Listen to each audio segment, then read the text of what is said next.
¿Qué tal, amigas, amigos? Muchísimas gracias por estar en Sin embargo al aire. También gracias por sus likes, gracias por compartir las ligas de los programas o de los textos o de las columnas que a ustedes les gustan. También muchísimas gracias por invitar a otros a suscribirse a Sin embargo al aire, al canal de YouTube donde tenemos los periodistas, donde tenemos Café y Noticias. Muchísimas gracias, gracias por estar aquí. Este es mi texto para este lunes 25 de julio y se llama Ven pero no miran. Donald Trump se rió este sábado de Alemania. Nadie, salvo Fox News, cubrió su conferencia en Turning Point Action, una organización fundada por el extremista de derechas Charlie Kirk. Es difícil dar cobertura periodística a alguien como Trump o al mismo Kirk, porque sus discursos son contra el establishment, contra los migrantes, contra la prensa, contra México, ya está empezando, y contra derechos adquiridos en años de movilización social. Por eso, salvo alguna prensa identificada con la derecha blanca, pocos ponen atención a sus palabras. Trump, quien es sometido en estos días a audiencias públicas por su papel en el asalto al Capitolio después de las elecciones, suele decir ciertas verdades que se van al caño, junto con medias verdades y medias mentiras y mentiras completas. Habla sin filtro y sus palabras son tiros de escopeta, son perdigones, hieren a muchos y matan a pocos e incluso lo hieren a él mismo. Eso no quita que haya también hechos en lo que dice. Hace 3 años predije lo que pasaría en Alemania, ¿se acuerdan? Dije que Alemania iba a destruir su economía por abandonar la energía nuclear y el carbón y pasarse a la energía eólica.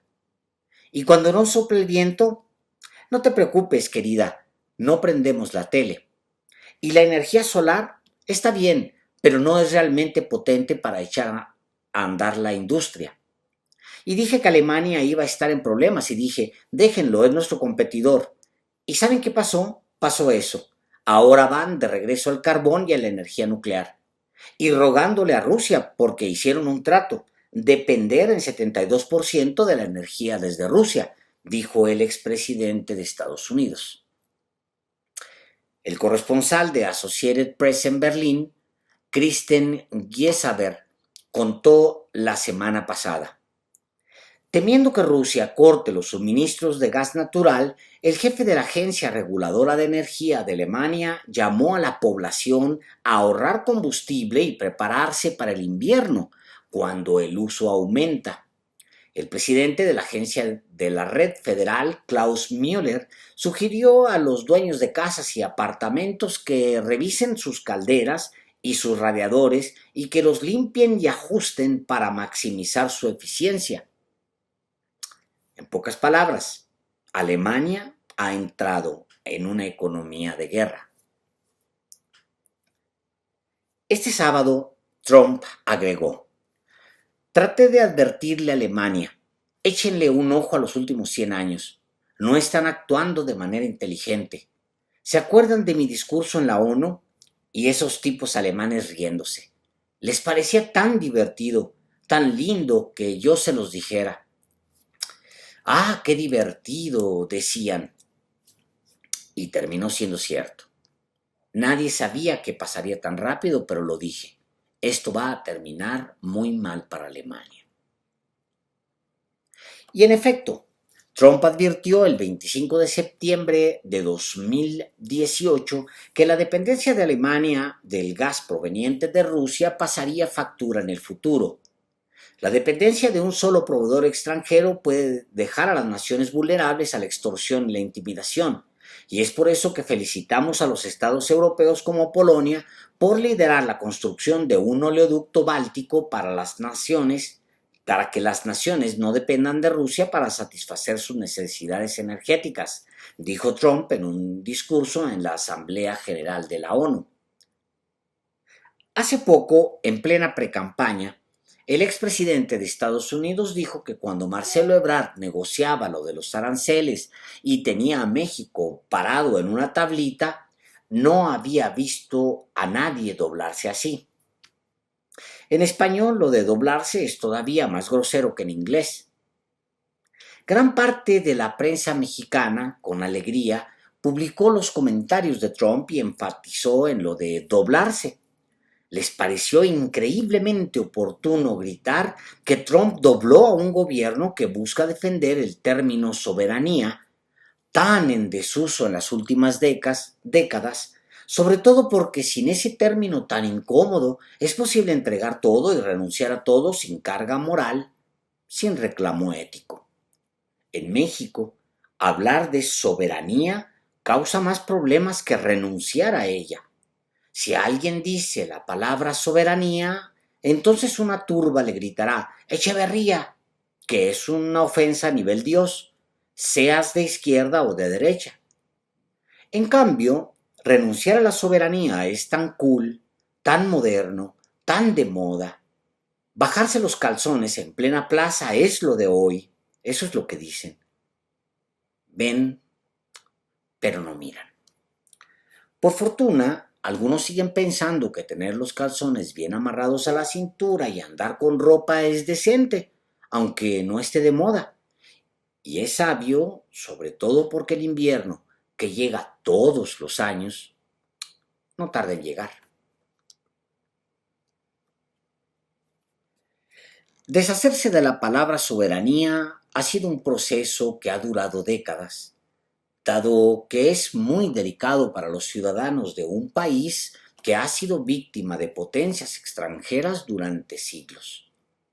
Los últimos gobiernos mexicanos entregaron la soberanía energética contentos y firmaron nuestra dependencia con propaganda que decía que era por nuestro bien. Y los actores de Televisa cantaron a coro nuestros pasos de gigante. Alabada sea la patria, regalamos el petróleo todos los días, desmantelamos las refinerías, dejamos entrar a las voraces empresas eléctricas extranjeras y estamos regalándoles a pedazos la CFE, cantaron. Y ahí vamos todos, conmovidos hasta las lágrimas, a cantar con los actores analfabetas de Televisa que el petróleo es una maldición y que por eso hay que regalarlo. Gran parte de la prensa mexicana celebró que Trump hubiera doblado a un gobierno que cree en la soberanía. Fue tan adecuado el término doblado para una mayoría de medios, periodistas y comentadores que durante días y días fue tema de las portadas, de sus artículos, de las mesas de análisis y de discusión.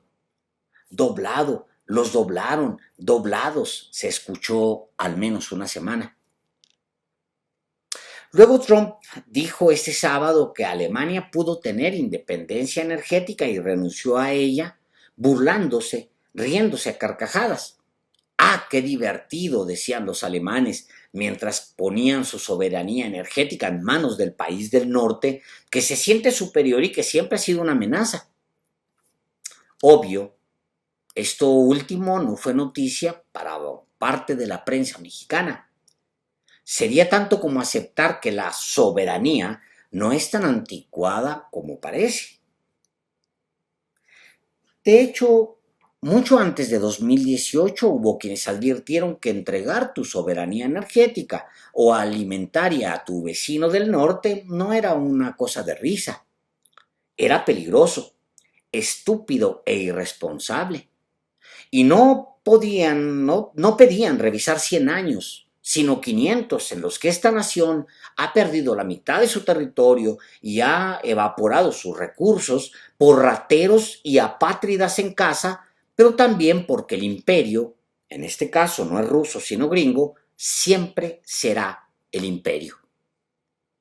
Uno de esos que lo han alertado, y no es el único, es Andrés Manuel López Obrador.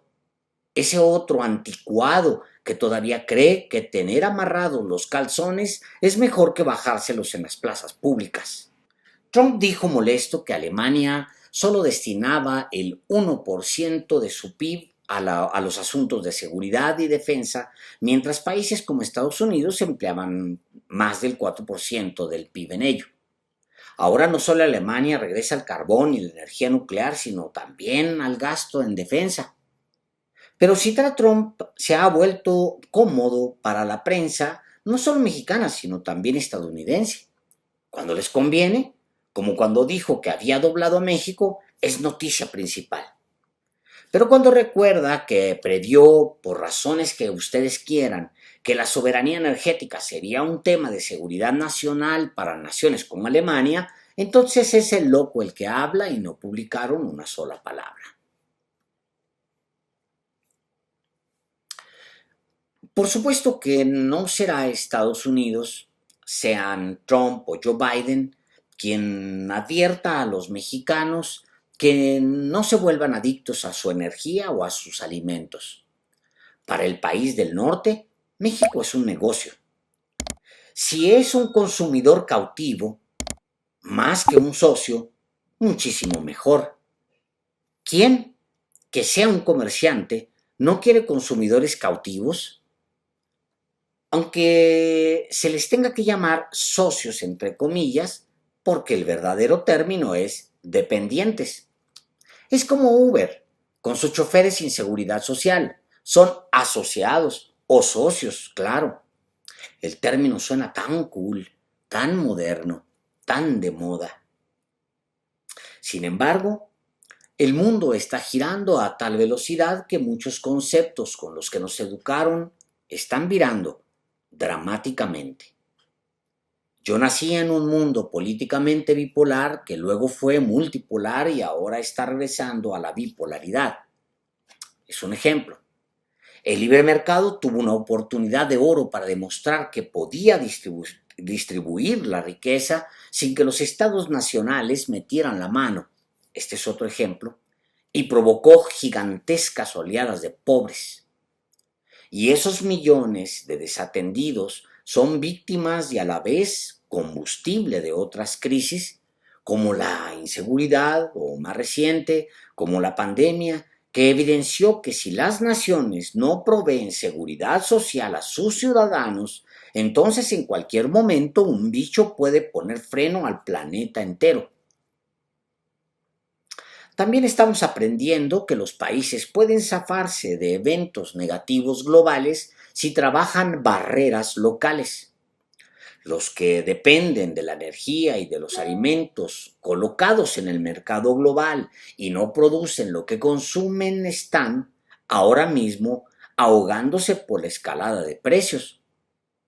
El fortalecimiento del mercado interno es contrario a la idea moderna, entre comillas, de libre comercio, pero ciertas ideas, como vimos, son impulsadas por intereses muy puntuales y no por deseos de un bien común.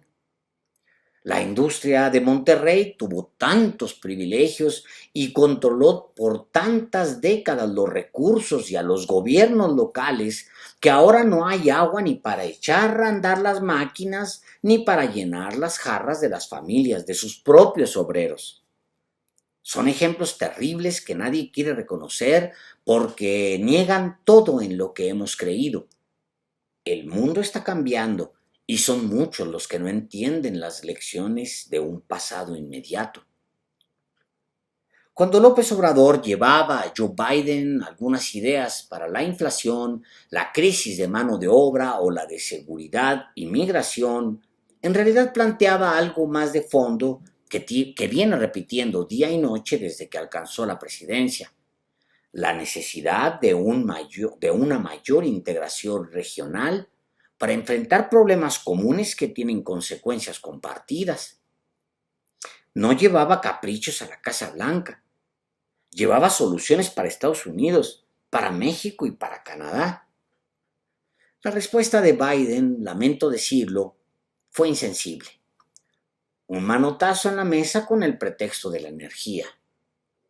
Es decir, qué mal que Alemania dependa del gas de Rusia porque la potencia del norte de Europa, Rusia, es abusiva e imperial, pero eso no para México, eso no aplica para México en lo absoluto.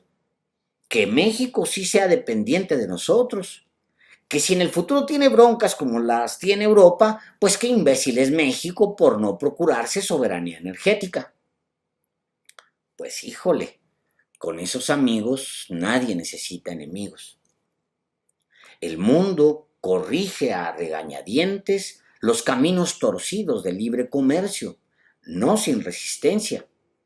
Camina hacia mejorar las economías en lo interno para tener mejores desempeños en el exterior. Pero si uno abre la prensa mexicana, ve a montones de encuerados que siguen pensando que es lo mejor. Y con base a sus criterios, andar sin calzones por la plaza, miden a un gobierno que no les conviene, que no les beneficia en lo personal y que entonces está mal. Y ahí es justamente donde los intereses se cruzan. Muchos en México alimentan, y no solo eso, operan a favor de los intereses de Estados Unidos y a veces, siento, es solo por no aceptar que muchos de los líderes de izquierda de este país se adelantaron a su tiempo. Es curioso, aunque desesperante. Ven, pero no miran. A veces siento que es como si los alemanes ahora mismo insistieran en depender aún más del gas de Rusia. Allá hay silencio sobre el tema porque, híjole, pues sí, se equivocaron. Pero acá no. Acá la mayoría de la prensa y sus aliados de la oposición piden más dependencia y repiten una y otra vez que no hay palabra más anticuada que soberanía. Ven, pero no entienden. Carajo. Muchas gracias.